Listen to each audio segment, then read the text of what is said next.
You will know a woman who has just stepped out of a salon and is happy with the results. A woman who knows she looks good. It's in the way she walks, or the way she looks at you, knowing that it is her hair that has caught your attention. That a woman's hair is thus her crowning beauty is undisputable, just as it is undisputable that many will go to lengths to look good, even if it means adding hair extensions, weaves or wigs to achieve that. It's your hair. As long as you bought it, it's yours. You own it.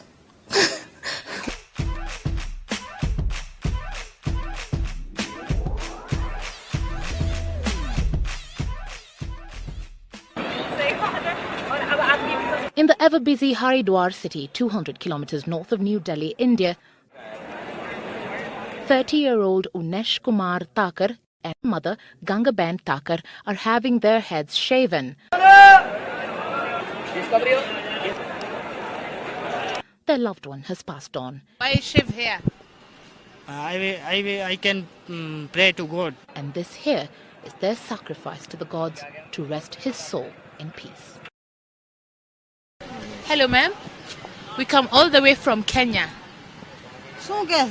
The conversation that is their hair is thus irrelevant, as is the scorching heat on their now balding heads. Their journey, thousands of kilometers from their village, that of a more spiritual kind. ब्राह्मण सीधा देते हैं, गौदान देते हैं, वस्त्रदान देते हैं, पात्रदान देते हैं. जैसी अपनी इच्छा होगी, अपने मन में विचार कर लेना. A ritual that has attracted over 2,000 priests and millions of people from across the world. The hair gathered here is said to be thrown into the sacred river Ganges.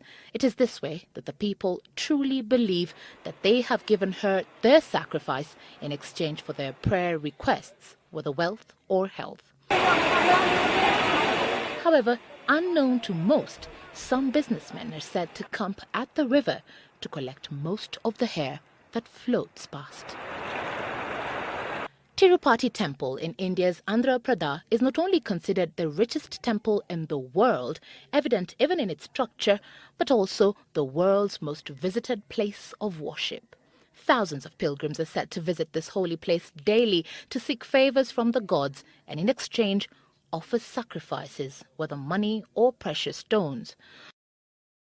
But there are those unable to pay back through money, those that offer to sacrifice their hair instead. It is they that form the highest number here, as we soon found out. In a temple where photography is prohibited, we had to pose as clueless tourists to follow the hundreds who waited in line for tonsha, the practice of cutting or shaving hair as a sign of religious devotion or humility, allowing us to talk to thousands of men and women, people who have no idea where their hair is going or how much it's worth, but who diligently go under the shop razor with only the belief that their prayers will be answered. Hair that is then sorted, cleaned, brushed and packed by women in hair factories across India. The result, 75,000 kilograms of hair each year, most of which is auctioned at the cost of $35 million, approximately 2.9 billion shillings in numerous countries across the world. If someone wants and they don't have it, then Pauline Odhiambo openly confesses that her decision to venture into the hair-selling business was her best yet. Since March, when she started, Pauline, who only operates online through her Facebook page, Unbelievable Hair Kenya, has seen her business flourish. The demand for human hair greater every day. so the standard one for 30 is like I think 60. So yeah, 60,000. If you it's ridiculous. No, it's not. Beyonce, they wear weaves of up to like a bundle is $3,000. Pauline receives up to 5 clients on a good day, most of whom usually order for custom-made human hair, some even providing pictures of celebrities for reference. Does she think that this is wrong and that her business rubbishes the natural look as not good enough? So I'm thinking, even braids, the normal braids, that's additional hair. So somehow, and people, even children start wearing braids from when they're young. So how come that is not fake? But when it comes to weaves which are very long and colored, then you're being told you're trying to imitate being a European or something. The hair industry continues to thrive in Kenya, with business owners witnessing record profits I weave like 8 to 10 clients a day. as consumers embrace beauty in all its diversity, They look nice in weaves.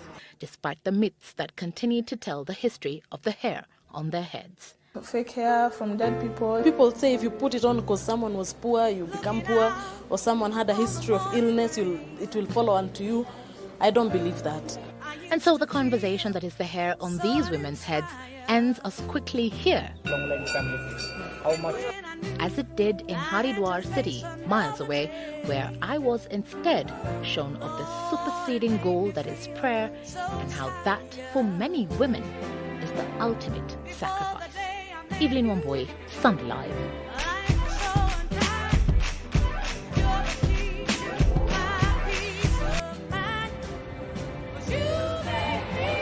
Have you been wearing your hair? Sewing. For how long? I've tried quick weaves.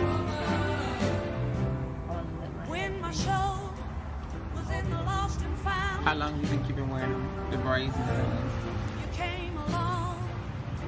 I'll say maybe the last one I've been doing. That was 2011. Since then I've been doing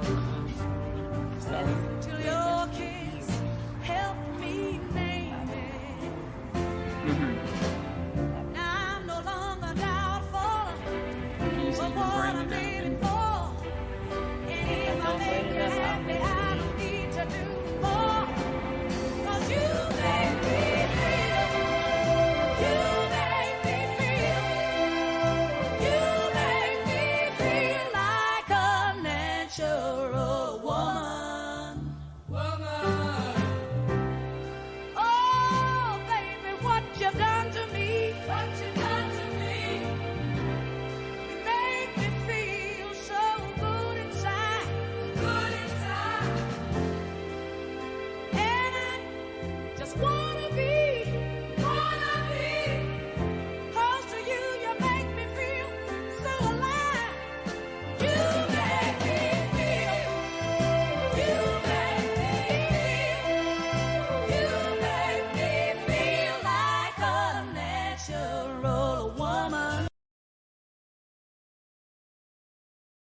Good afternoon, and this is 5WHFM and I'm Jacob.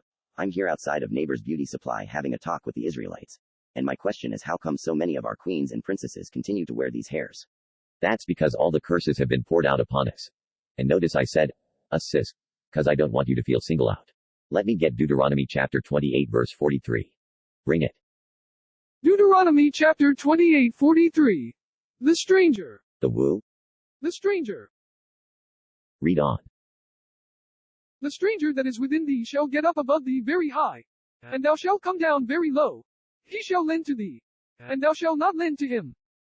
He shall be the head, and thou shalt be the tail. Moreover, all these caresses shall come upon thee, and shall pursue thee, and overtake thee, till thou be destroyed, because thou hearkenedst not unto the voice of the Lord thy God, to keep his commandments, and his statutes, which he command thee. Curses came upon us. And it's there for all eyes to see. The liquor store, the corner store, and most of all, the hair store that have our sisters hypnotized. How do you know they were put under a curse? Is there biblical proof of that? I'll let the Bible speak. Because it is crazy how much money our women put into this industry. And let me show you the curses that was put upon the daughters of Zion. Give me Isaiah chapter 3 and 16. Isaiah chapter 3 verse 16. Moreover the Lord saith, because the daughters of Zion are haughty, and walk with stretched forth necks, and wanton eyes, walking and mincing as they go, and making a tinkling with their feet. Therefore the Lord will smite with a scab the crown of the head of the daughters of Zion, and the Lord will discover their secret parts. Jump down to verse 24. And tell me who the Lord is talking. Verse 24. And it shall come to pass, that instead of sweet smell there shall be stink, and instead of a girdle, a rent, and instead of well-set hair, baldness. Why are you disrespecting your sisters? We love to feel beautiful inside and out. And I'm not bald. Sis, if you got a problem, take it up with the Lord. These are not my words. Give me Isaiah chapter 3 and 8. Isaiah chapter 3 verse 8. For Jerusalem is ruined, and Judah is fallen, because their tongue and their doings are against the Lord to provoke the eyes of his glory. Ain't that something? Are they right? Or are they wrong? You be the judge. Have a good night.